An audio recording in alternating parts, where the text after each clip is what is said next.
Thank you so much to those of you who have joined us. I appreciate it's been a little bit of a last minute change of software. So thank you to those of you who are able to join us live for this session.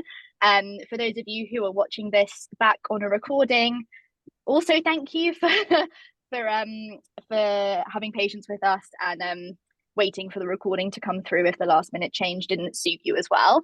My name is Lauren. I'm a senior content manager here at Blink, and running these webinars, this series of webinars, is one of the things that I get to do here in my job, and that means that I get to chat with loads of really interesting guests and panelists to get under the skin of some of the topics that we know that the businesses that we work with are interested in and the challenges that they might be facing. And today, that topic, that challenge, is all about internal communications. So before I pass you over to our guest speakers today, I just wanted to quickly run through a few bits of housekeeping, and then I'll go on mute and I'll turn my camera off and you won't have to see me again for a while. First things first. Yep, so we are Blink. Some of you will be very familiar with us. Some of you might be using Blink already in your frontline organizations, but for those of you for whom Blink is a bit more of a new concept, just a bit of background as to why Blink, why we're hosting this conversation. So Blink is the frontline super app designed for frontline users first. So we work with a lot of companies who have large frontline large frontline workforces in order to connect their workforces, bridge that digital gap that often exists between desk-based and distributed or deskless workers. And that's something that I know we're going to talk a lot about today with the Aggregate Industries guys. What's really interesting to for us, especially like with these kinds of webinars, because we do other types of webinars as well that are more, we have these Ask Me Anything webinars where we take your questions and we pose them to our panelists. This one is much more about putting one of our customers in the spotlight, that customer being Aggregate Industries. We're really proud of some of the impact that we can have in frontline organizations, reaching 95% of employees, especially if those employees were previously unreachable by communications, and obviously all of the great benefits that brings in terms of retention and engagement, building culture in your organizations. So that is just a little bit about like why Blink. And if you want to find out more about us, the website is joinblink.com. But this is not a sales pitch. This is a conversation where we're here to hear about how Aggregate Industries have been using Blink to achieve some really amazing stuff with their internal comms. So with that, I will leave you in the hands of Maggie and Joanna and Charlotte. If you have any questions throughout the session, you're probably very familiar with Zoom in a way that you're not familiar with Livestorm, which would have been our other software. So you know where the chat box is. I'll keep an eye on that chat. Everyone will be able to see what you're saying. So if you want to chat amongst yourselves, if you want to send questions for us to save towards the end of the session, then absolutely do. Yeah, I'm really looking forward to this one, especially after the technical issues of the day. So yeah, I will hand over to everyone else now. Thank you very much. Great. Thank you, Lauren. And thank you everyone who's joined and to all the future listeners. We're really excited that we're able to get the webinar running live today.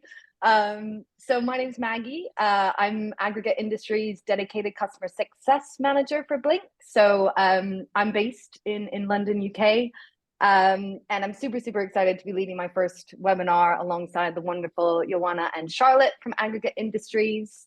I'll let them introduce themselves in a moment, but I've had the pleasure of working with Aggregate over the past year, and today we're going to be discussing their internal comms strategy for Blink and the cool ideas and campaigns they've come up with to engage their workforce since launching Blink. So we're going to share lots of best practices and tips that I know other customers dialing in and other organizations listening back to this will want to take away and implement within their internal comm strategy in your organizations. So without further ado, Charlotte, I'll hand off to you first, and then we can go to Joanna. If you want to introduce yourselves, your role, and provide a bit of a background on the makeup of Aggregate Industries. Sure, absolutely. So hi everyone, my name's Charlotte Riley. I'm the internal digital comms manager for AI and as of next week, I will have been with AI for 1 year, reached my 1 year anniversary. So a bit about AI. We're part of the construction industry, and we manufacture and supply sustainable building and construction products for various different industries, including aggregates, asphalt, cement, ready-mix concrete products across the whole of the UK. So we have a really dispersed workforce, whether that's people that are out on the road, based in quarries, at sites and on plants, with lots of kind of varied roles as well. So yeah, that's a brief overview of AI, and I'll hand over to you, Anna. I'm Ioana Borangic. I'm head of corporate and marketing communications for Aggregate Industries. I'm on the other end of the spectrum. Unlike Charlotte, I've been here for 15 years now in various markets and roles. And my team includes internal communication. So we've led the implementation of Blink. And just to follow up on what Charlotte said, Aggregate Industries, at least here in the UK, because we're part of the Holcim Group, the world's leading construction material provider. But here in the UK, we have quite a complicated structure and workforce. So we have at the moment roughly about 4,000 employees and more than 200 sites across the 5 divisions that Charlotte mentioned earlier. And we're a very heavily operational company, which will lead us quite nicely into the challenges and the reason why we decided to bring Blink on board. Great. Thank you, ladies. Thank you so much. So prior to Blink, I know that communication was highlighted as an area of improvement in your 2022 engagement survey. What impact was a lack of communication having on the organization, and what were your communication challenges? Ioana, did you want to? Yeah, sorry. yeah, I can pick this one up. No, that's fine. What started really, the whole journey started quite a while before we actually onboarded Blink. And in our quest to continuously trying to improve and maximize the reach of our communication, we have a process of an internal communications audit that we try to conduct on a yearly basis. So that's based on Google Forms, so email-based feedback, but we also go out and about on our sites and try to have focus groups with our workforce.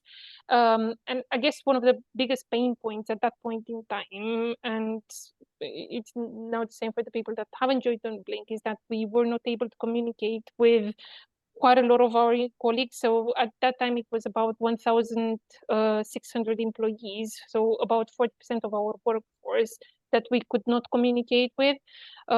Of course, we had different other tools and tactics that we were using from a channel mix. So we would use posters and campaigns, and we had a printed magazine that was landing on a quarterly basis to everybody's homes. And we have team briefings that happen on a weekly basis, employee stand downs, and so on and so forth. But we couldn't communicate with our colleagues in real time.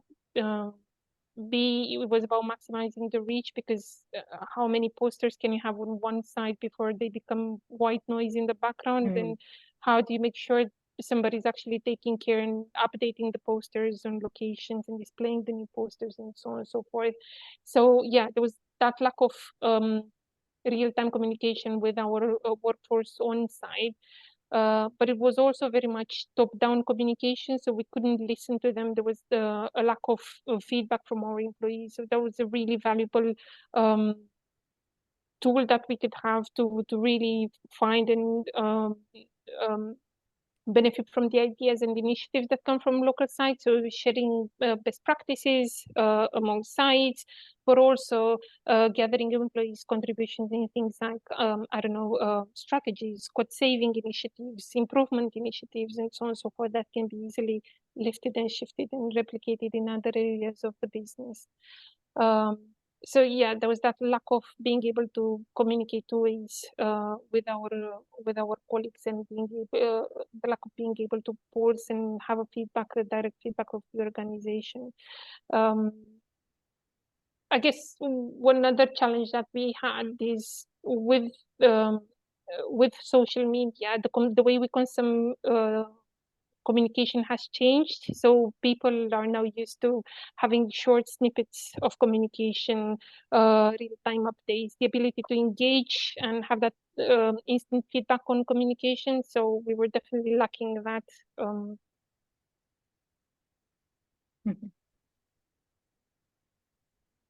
Brilliant, absolutely. Joanna, I think you really hit the nail on the head with that one. And so many, the similar challenges that our customers face as well. And you know, so many frontline staff and myself as well are used to a different form of communications, using, you know, social media platforms and things like that. So there is an element of social leadership that people expect, and also short bite-sized chunks of information as well lands a lot better with employees. Charlotte, was there anything to add on that point at all? Yeah, definitely. I think as we've kind of rolled out Blink to the wider business, I think one of our key messages has been about kind of leveling the playing field with the way we communicate. I think a real kind of push for us was being able to offer a consistent experience of communications across the business. So regardless of your role, your location, you receive the exact same information as everyone else does in the same way. And I think that's the level of consistency that we've not been able to provide before. And then with that, obviously, comes transparency. It builds trust with our audiences as well, because, as I said, you're providing that consistent experience. So yeah, as much as I think sometimes, definitely when I'm speaking to people about Blink, people that have been in a more desk-based role, the first thing they might say is, why do we need another communication tool? I know we'll talk about this later, but it's important that they understand as well those communication challenges, because they play a role in the business, they issue communications. It's important to understand that this was essentially about bringing our frontline teams into the fold with the way we communicate, and where they were excluded before, making sure they're a part of what we do. So yeah.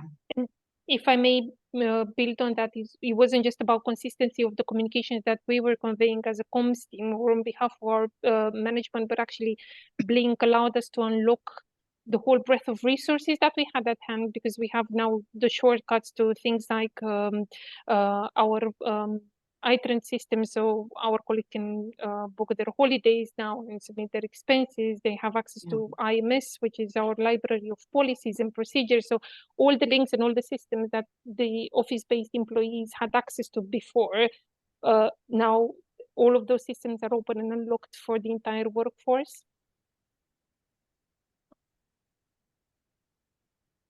Yeah, absolutely. Bringing everything together in one place. That's the biggest piece of utility that we see in terms of what gets people to adopt Blink, but then it's all that feed engagement that really keeps people there and keep people coming back and engaging with the content, which you guys have done really, really well as well. That's exactly it. We're trying to make this the one-stop shop for everything, you know, communication, policies, procedures, hubs, all the information is there in one place. Yeah, absolutely. And the beauty of the hub is you can always expand on it, add new things like you guys have done, introduce new systems, new reward recognition platforms to keep things nice and interesting at all times. So just going back to those comms channels and managing multiple channels that you were touching on, Charlotte, I know with a lot of customers that they face, you know, is the challenge of managing multiple comms platforms and multiple channels, really. And you know, like using email and Blink and your intranet, for example, as well. So what internal comms platforms and softwares are you using today, and how? Yeah, so we have the kind of traditional channels. So we have an intranet. So our intranet is essentially, it's kind of dictated to us with how that's managed. It's kind of run by Holcim, who is our parent company. So the kind of setup for that intranet is there's limitations to what we can do with that, but it has a really good reputation within the business. I think people do rely on our intranet quite a lot, because it's kind of historically been where people go to find information. So the way we've kind of integrated that with the introduction of Blink is kind of just make our user journeys for our employees a little bit simpler. So because our intranet has been around a long time, there's probably a piece of work that needs to take place there where we kind of tidy things up, make things a bit simpler for our users. So with the Blink Hub, essentially what we've done is pulled out the most kind of frequently used content from our intranet, and just made it more kind of easily accessible in the Blink Hub. So things like our people pages, so where they might want to get information about HR policies, health and safety, how to speak to the IT service desk, always an important one, we've used that today. So those types of key kind of pieces of content that we know people use a lot, we've pulled that out. And again, to the point earlier, particularly for those colleagues that haven't had access to the intranet before, this is all brand new information for them, and new resources. So it's kind of just making that a bit more kind of like easily digestible for those employees, and kind of getting them to step their toes into all this support and resources that are available to you as an employee at AI. So that's really how we've utilised the hub and the intranet together. I think in time that will evolve as we look at how we want to, as you said, grow and expand the hub and how it works together with the intranet. But I think for the time being, as we're kind of still very much in kind of like our first year of rollout, we didn't want to complicate things, and we also just didn't want to duplicate content. And just have repetitions of the same thing. We wanted to kind of have a clear identity of where you find information and why. And then we have continued with our email channel. Absolutely, email's not going anywhere. It's where we kind of work every day. It's where we do our doing. So really, we've started to kind of evolve the way we communicate and think about where different types of content will sit better on the Blink feed and where it's more appropriate to send an email. And that's definitely something that we're continuing to learn and identify as we kind of embed Blink in our business. But we've definitely got to a point where we're getting to a good rhythm of that now. So if it's kind of like the short, snippy updates, maybe it's a bit more of a kind of an easier message, we can post that on Blink. If there's some more kind of detailed information and action to follow up, that's where we find it to be more appropriate in an email. But again, will just be kind of a continued evolution of how we communicate. And I think obviously with the benefit of Blink, we get to understand how our people interact with it. They can let us know if it's not working and if we do need to change things as well. So we're going to continue to be open to that. I don't know about you, Joanna, what do you think on? No, I definitely agree with you on everything that you say on the digital channels. I guess I just wanted to add that from the printed materials perspective that I've mentioned earlier, we've managed to remove those or reduce those to a minimum from our channel mix, which it's great. It's supporting not only our sustainability ambitions, but let's face it, it's a cost saving for all of us. So that's really important. So we've stopped the quarterly internal magazine. We didn't see the point of that. We only do it if it's a special occasion or we want to emphasize a certain topic. Like, for example, we had a special edition on National Inclusion Week focused on ED&I. But other than that, we're fully focusing on the digital channels at the moment. That's brilliant. Yeah, reducing paper, saving trees, is that what we're all about in this day and age. So that's great to hear. Exactly. That's really good. What would you say, Charlotte, is the type of content that tends to land the best in terms of what tends to get the most comments, reactions on the feed, for example? Yeah, so anything involving people. I mean, we've got such a great culture at AI, and our people are definitely what make us so special. And I think that's what Blink has enabled us to do, is just celebrate our people, tell their stories, and hear from them about what they're up to. I think because we do have quite like a complex structure within our business, people are always interested about what's happening in other places and wanting to learn from each other. that's definitely opened the door for us with kind of collaborating between our different divisions. But yeah, anything to do with people, a photo always goes down well. We love seeing lots of happy faces, and people just like to see their colleagues posted on the Blink feed, recognizing their friend. Maybe they've moved site or location, haven't seen them in a few years. We get that quite a lot. So yeah, and to be honest, when our exco post, they'll quite often, if there's something big that's been delivered, they're really great at kind of just going on there and celebrating their success of their teams. And it's always nice to see them just posting candidly, authentically, in their own words. And yeah, that always gets a lot of engagement. People quite openly ask questions, and there's always a lot of interaction on their posts. Absolutely. And that's definitely a trend that we see with other organizations that use Blink. Having that senior leadership visibility is super, super important.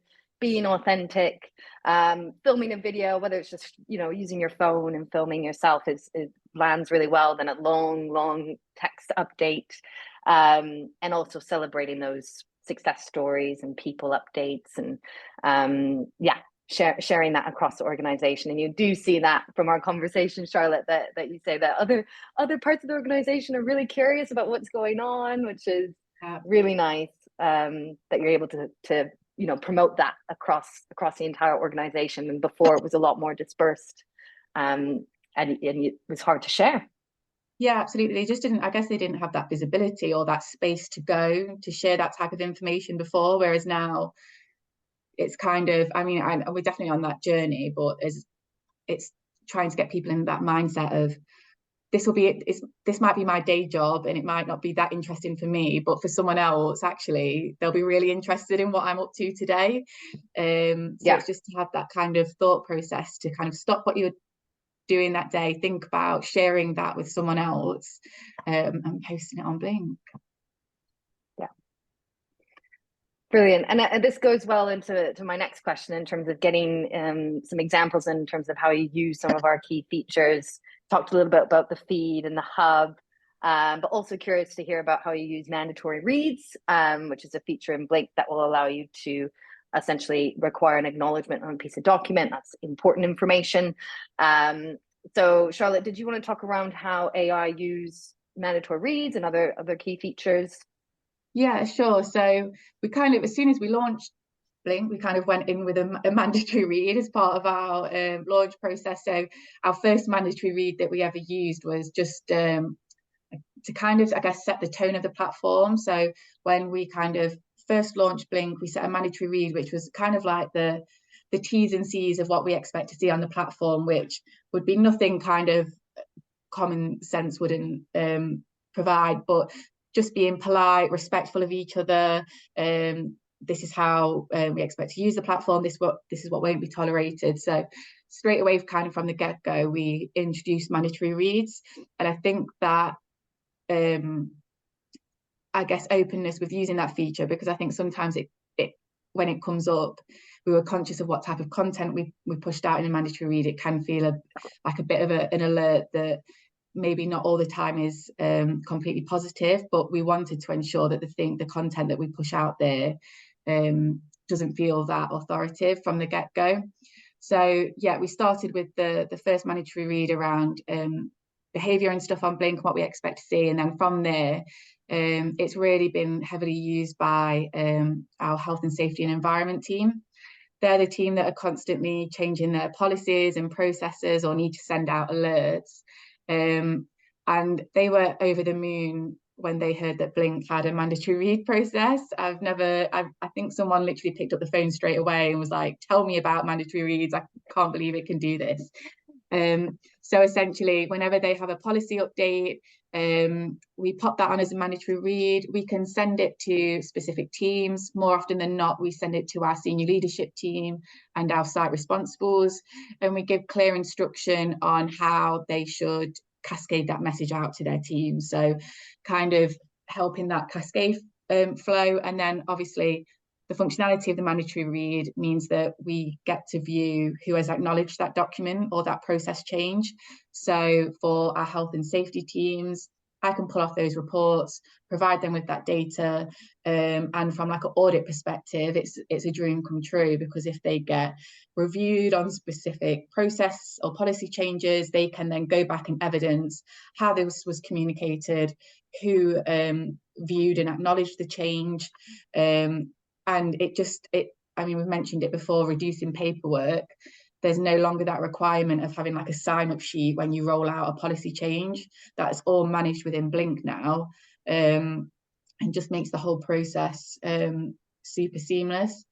Another example where it's worked really well is particularly with our driving community. So we've got like fleet management that have set up their own dedicated team on Blink for their drivers, and because they're kind of like ships passing in the night, sometimes they might not catch them for a week or so, and there's an important change that they want to push out.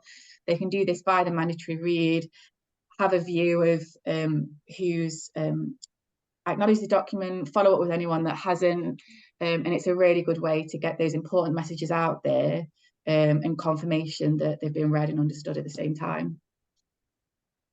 And I guess, sorry, just to step in on that, it's also, this mandatory read is also really helpful from operational planning perspective, because previously you had to pull people out of the operations to be able to deliver the training and get the acknowledgements and so on and so forth, which is very, very complicated in our case, because people work in shifts.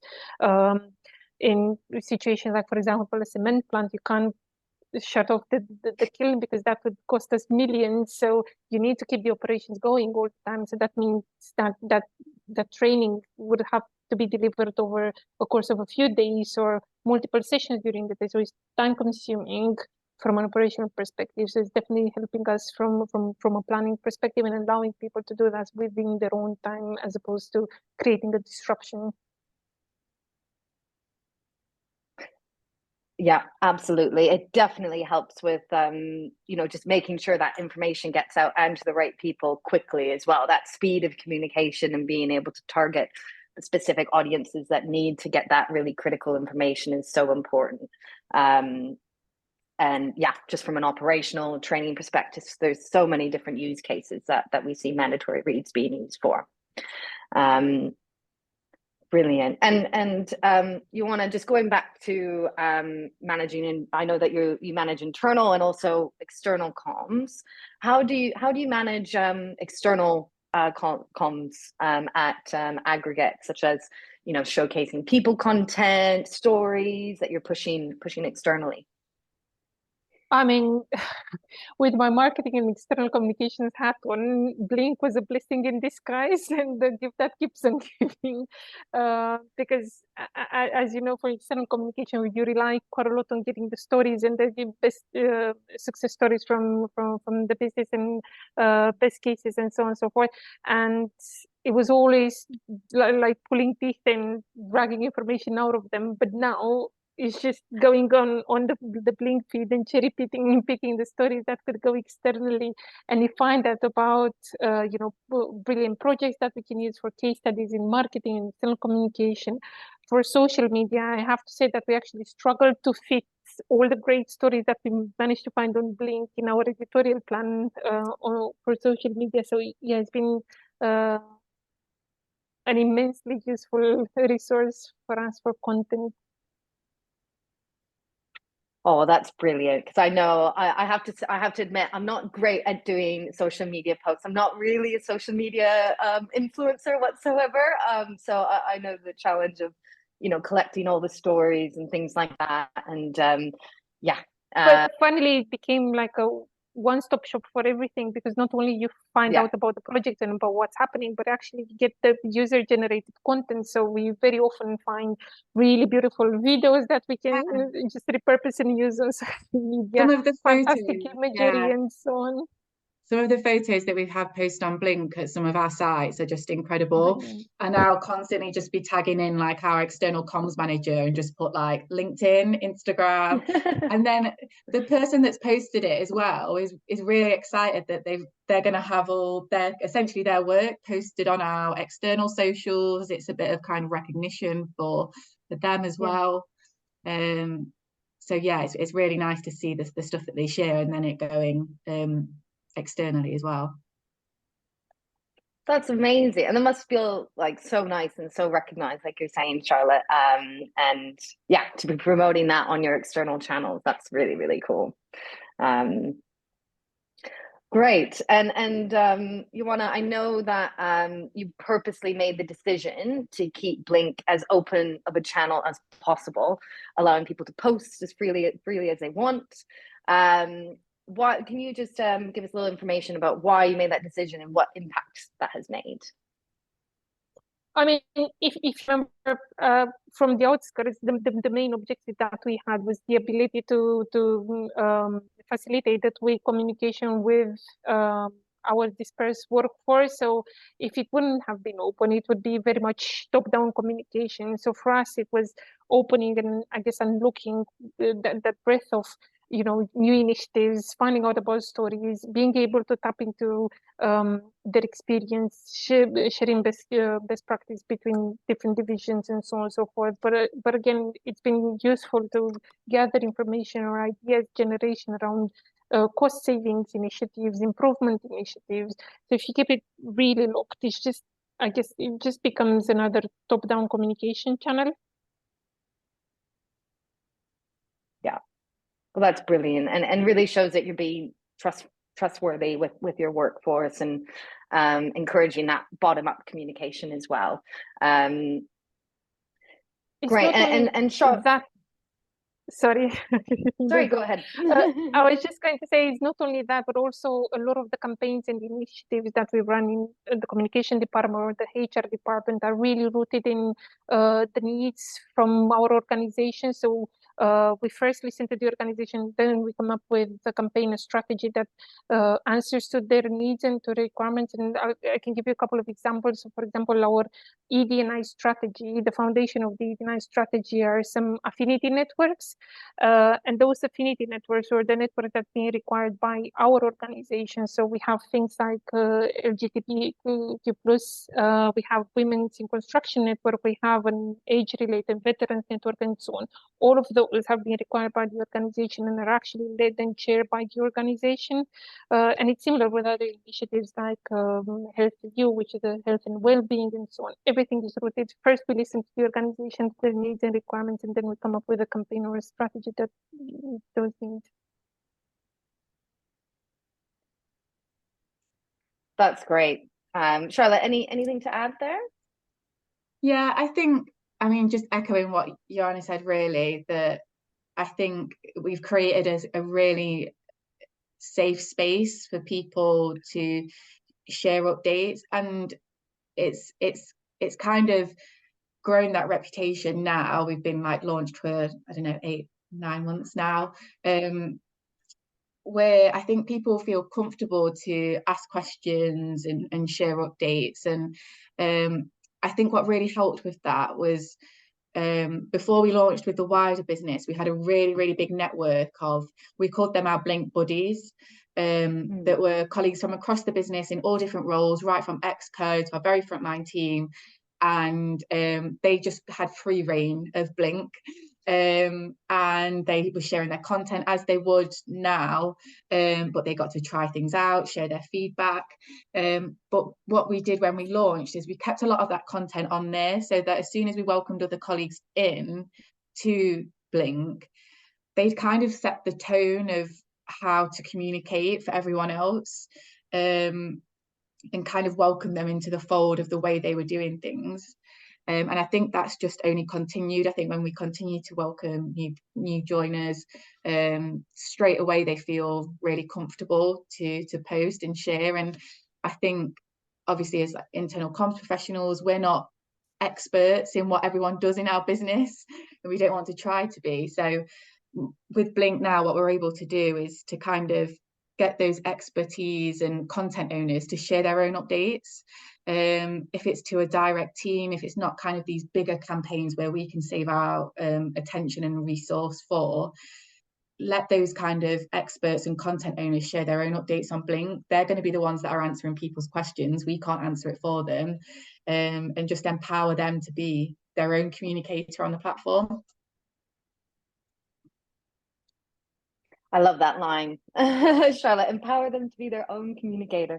That's really powerful. And yeah, the Blink Buddies, such a great idea. It's something we always recommend as well with customers, is to have that dedicated group of champions, because they're so important to have that coverage across the organization that you can speak to, share feedback, ideas, ask them what's working well, what's not working well, and taking action on that, and encouraging them to share their stories, which is, yeah, super important. And that mixture of voices as well. Yeah, now just moving on to some of the examples of your very cool comms campaigns. So the moment I'm sure Lauren will start to share those slides of some examples that you guys have done. But just quickly, Charlotte, what would you say Blink has enabled you to do that you couldn't do before? So I know we've talked around team structures, for example, getting content in front of the right people, potentially touching on surveys as well. But yeah, I'll hand off to you to talk through that. Yeah, so I think we've already referenced before that we have quite a complex structure in our business, and I think prior to having Blink in place, we kind of had these very like siloed views of people and where they were in the business, and that's kind of how we targeted our communications. So more often than not, there might be someone in a specific department, but because of their role, they actually end up supporting a number of divisions as well.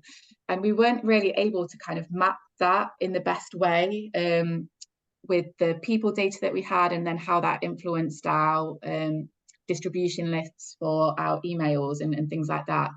But now with Blink and the kind of team structure that provides, we can assign people to various teams. So, for example, you might be a marketing manager that might support our aggregates division, and you might also be a line manager, and you might be based at our Bardon campus. And before having Blink, we kind of really had this kind of like singular vision of people. And if we did want to include them in additional communications because of their responsibilities, it was very much the internal comms team having to have a crystal ball and remember where everyone is based and things like that, whereas Blink kind of enables us to have this kind of like spider's web network of people, of where they are, and what we're actually doing now is using Blink to dictate our other communication channels.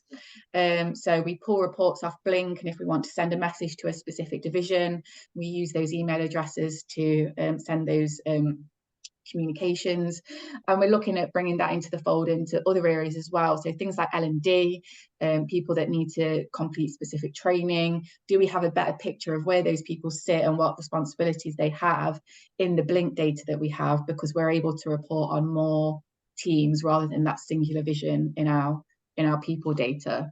So that's been amazing, and that continues to grow, that process.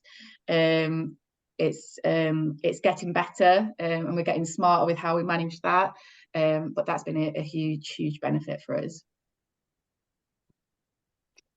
Brilliant. Thank you, Charlotte. And I'm just keeping an eye on the time, and I know that there's been lots of brilliant questions that have come through. So I guess we'll spend the last few minutes just touching on the two campaigns that you've ran.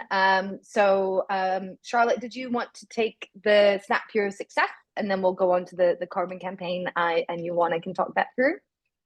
Yeah, sure. So the Snap Your Success campaign was linked to the launch of our new recognition scheme. So pretty recently we introduced a new reward hub, and as part of that reward hub, you can be rewarded with points, and you can spend the points in that hub on a whole bunch of different things. Obviously, to get the recognition scheme out to our frontline colleagues, we designed a scheme where managers could hand out our above and beyond recognition cards, and essentially an employee would just scratch that off they'd have a unique code on the back of that where they could go on to the reward hub via Blink and redeem their points.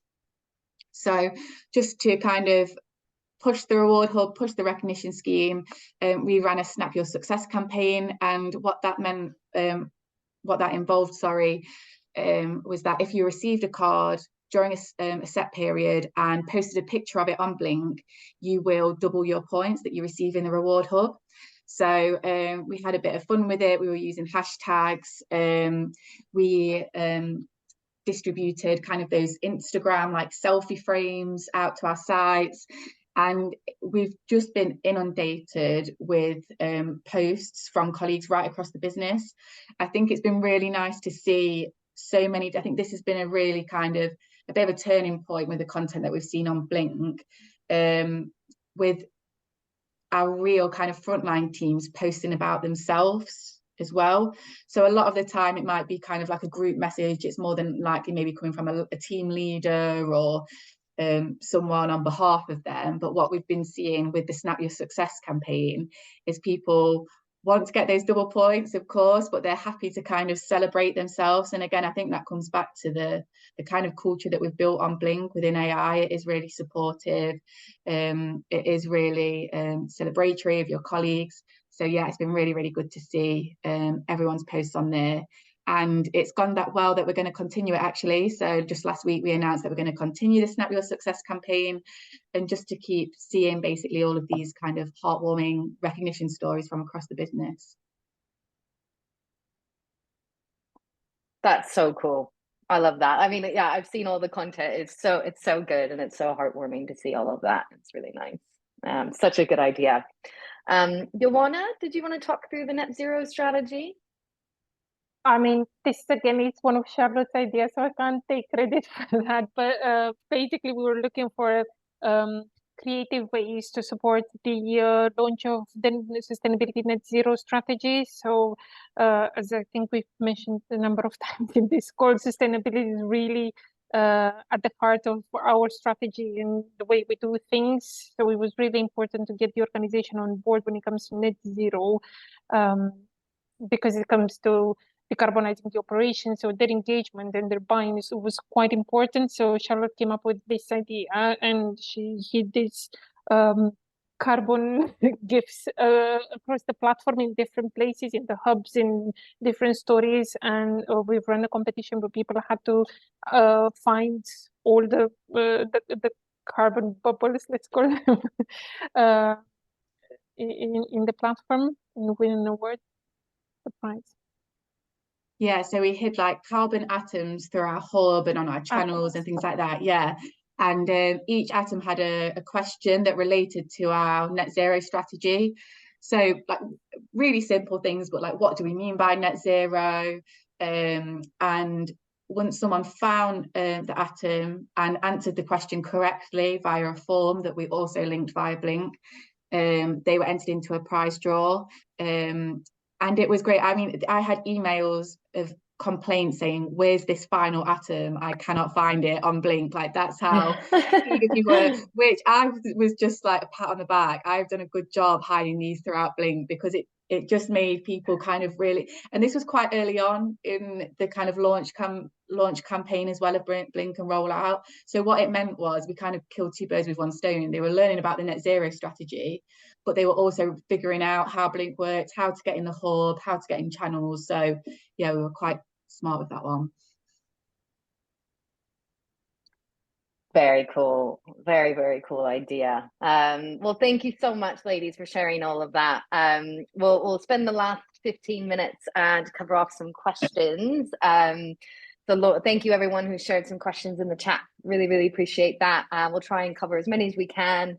Lauren's been collecting them for us in the background. Thank you, Lauren. So the first one here is, did you receive any concerns from management before launch that there would be posts that would cause concern, could be controversial, express serious complaints, etc.? If so, how did you handle that? So Ioana, did you want to take that one first? Yeah, I'm happy to take that. The answer is God, yes. Everybody was panicking before we launched it, including ourselves. But what we said is, again, by going back to the objectives, we wanted to create a culture of openness and transparency and so on and so forth. We also trust our employees. So we said that if there is a genuine complaint, we want to know about it. So if this is actually creating a platform for that employee to express their concerns, and if it's a genuine concern or complaint, then we can do something about it. You want to know about it. Then secondly, it's rumor mill and complaints from the employees and dissatisfaction. That happens anyway around the water cooler. And again, it's just giving you a platform where people can express those negative concerns or negative feedback, and it gives you an opportunity to tackle them and to answer and actually have a response, as opposed to just feeding the rumor mill and becoming more and more of a thing.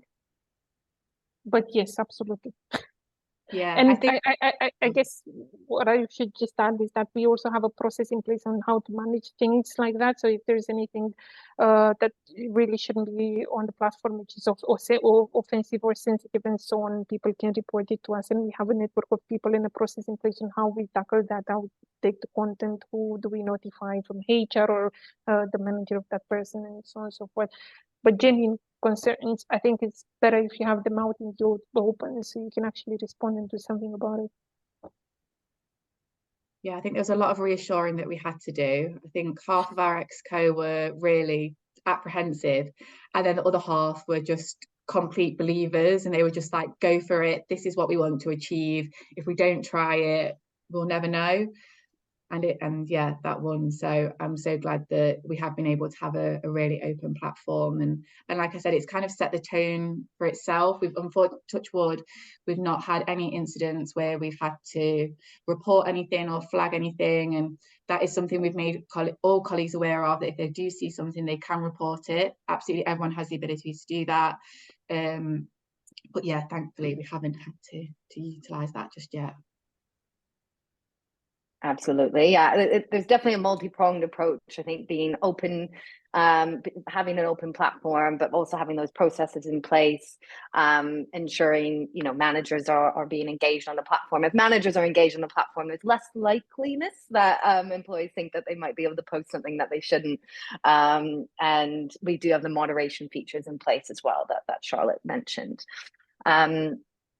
Brilliant. And sorry, I realized that we were at time, so we are going over a little bit. So thank you for everyone that is still on. We'll try and cover off 2 more questions as well. And I'm sure for any of the other questions, we can follow up after the webinar as well. So Charlotte, maybe if you want to take this one first, what steps did you take to encourage employees to download and use Blink? Yeah, so oh my gosh, we've done so much. So we definitely started with the kind of right from pre-launch, we were kind of really drilling home the benefits of it, and I think we kind of made things feel quite different as part of our internal communications campaign. There was lots of excitement before we even launched Blink of what was to come.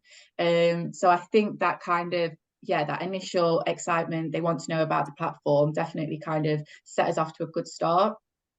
I think post-launch, really what's been key is just continuing to go out and speak to the business. I spent a lot of time out in site, speaking to people, running road shows with our frontline teams, and just kind of spending time with them to explain how Blink works, what the benefit is.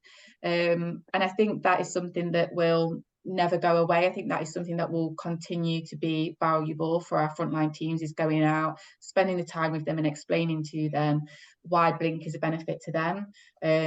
I probably still do one of those sessions maybe once a week with a different area of the business, and you know what, there's some of my most favorite meetings that I do, because I really get to understand the challenges that they face, to get their feedback and take that into how we can, I guess, continually develop Blink. But yeah, I guess the main thing, particularly with that frontline team, is spending the time to talk to them, whether it's you or giving the tools and resources to their managers to really speak to them, show them how to get on the platform and use it to the most, is really, really key. I think if I can add to that is we found that it's really important to make sure you have some hooks on the platform. Like we've mentioned earlier, the fact that we've introduced Blink unlocked a lot of systems or platforms that our employees that were not office-based could not access previously. So answering that's what's in it for me kind of question. Yeah. Explaining how the platform would benefit them in their day-to-day activities, as opposed to just being a channel of communicating corporate messages. It's their platform, it's their space. Absolutely. Yeah, that's exactly the approach that we recommend as well. And it is all about what's in it for them piece. It's where they can access their pay stubs or pay slips. It's where they can book their holiday. You know, it's where you can communicate with your line managers. It's just thinking about what will be relevant to them and making sure you incorporate that in the common strategy. Brilliant. So one more question. So Charlotte, if you want to take this one again.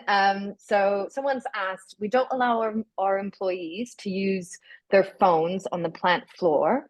So the only time they can access our app is during their breaks and lunch. It's been very hard to motivate them to do that. Have you had this issue? If so, any recommended workarounds? Yeah, I mean, I guess that really links a lot to what Joanna's just covered, really. It's those kind of how is this this app going to benefit me, and kind of giving those kind of pull tactics of why they should be visiting the app during their kind of personal time. So those kind of system integrations that we've talked about, so payslips, the reward hub, our career site, our learning LMS, learning management system, everything that we have from like a people experience perspective, we want to bring into Blink. And I think we said at the beginning, kind of make it that one-stop shop for an employee at AI. So all of this type of stuff that maybe they've not had access to before is encouraging them to I guess go on it in their own kind of personal time. I think we do have the benefit though that I think when we made the decision to obviously bring in, a lot of our employees do have mobile phones. So some of our health and safety initiatives, we have a process called Boots on the Ground that involves mobile. Some of our operational responsibilities include mobile apps. So I guess we are quite fortunate in that our kind of way of operating as a business, not on all of our sites, absolutely, but in some, is kind of adaptable to use Blink in kind of more operational spaces as well. But that's from an owning the device perspective, because otherwise, Kim, it's very similar within our organization. Yeah. Most of the operations, our colleagues are not allowed to carry a mobile phone within the plant. They need to leave it in the locker or whatever. So it's a very similar context. And just to follow up on everything that Charlotte said, one other thing that we've done we were trying to link Blink and the content on Blink with people's passion outside of work. So we have a football channel, we have a photography channel, we have a recipe channel, and so on and so forth, just to bring people on the platform with in their spare time. Yeah, and to be fair, those channels they'll be popping off at the weekend and in the evenings, because it is that type of thing that is outside of work. It is their personal interests, and they've really been driven by colleagues themselves, because it is their passion and what they're interested in. We've essentially settled the space for them, and then they've just ran with it, which is great to see. And our colleagues from all across the business, right the way from Scotland down to Plymouth, they're able to connect with each other on something that they have like a mutual interest on. So yeah, that's a really good point, Joanna. Absolutely. I love the channels that you've introduced. Been seeing lots of success with that. It's been a great idea.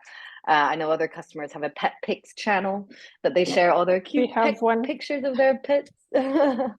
Oh, I mean, I hope everyone would be a member of that channel. And we do see in terms of your engagement and analytics that we pulled together, that we do see people accessing Blink all from different hours, from different days as well. So it is quite interesting to see. And then we do have other mechanisms in place. I know, Charlotte, we're looking into, putting Blink on the digital screens at your site. So yes, we can, share that feed content for especially those that, they can't use Blink while they're and the plants are while they're at work. So yeah, lots of things that we can introduce down the line. Definitely.